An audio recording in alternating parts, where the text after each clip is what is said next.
corporate planning, integrity and anti-corruption. It is illegal to conduct corruption, unlawful acts seeking an advantage, bribery, exploitation of power, extortion, fraud, deception, collusion, cartels, embezzlement, money laundering, and facilitation payments are means of corruption. In the world, we have laws and regulations to combat all kinds of corruption crimes.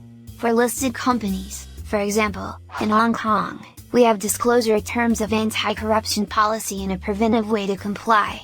Anti-corruption policy, just like other policies, is the means to shape the organization's behaviors. Top management's published commitment and pledge against corruption and zero tolerance of corruption are a clear message of integrity and conduct requirements for all company personnel internally and business partners externally. Whistleblowing is the means to evade the wrongdoings from any component of the organization before things happen. One of the goalkeepers in the organization is finance department, which can effectively conduct a financial control system to oversee financial transactions or finance-related activities. Other businesses, functional and operational goalkeepers are managers and supervisors, who supervise the day-to-day operations to comply with all relevant regulations and internal policies and procedures, ensure subordinates know the company's policy, and guide them to avoid encountering the situation and reporting irregularities to top management. As a frontline staff facing suppliers and clients, you are vulnerable to corruption risks.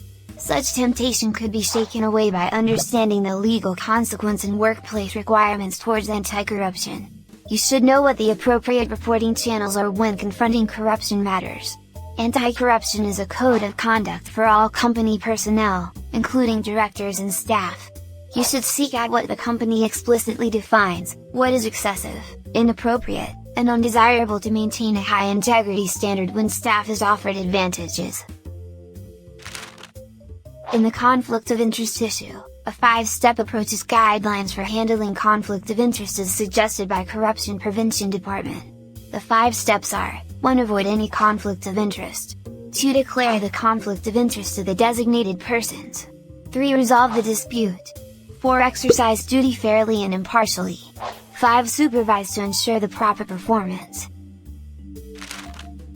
You can be corruption prone because of the substantial business interest in your functions, procurement, sales and marketing, inventory management, human resources management and charitable or community activities. Understand the policy and the risks, stay away from corruption.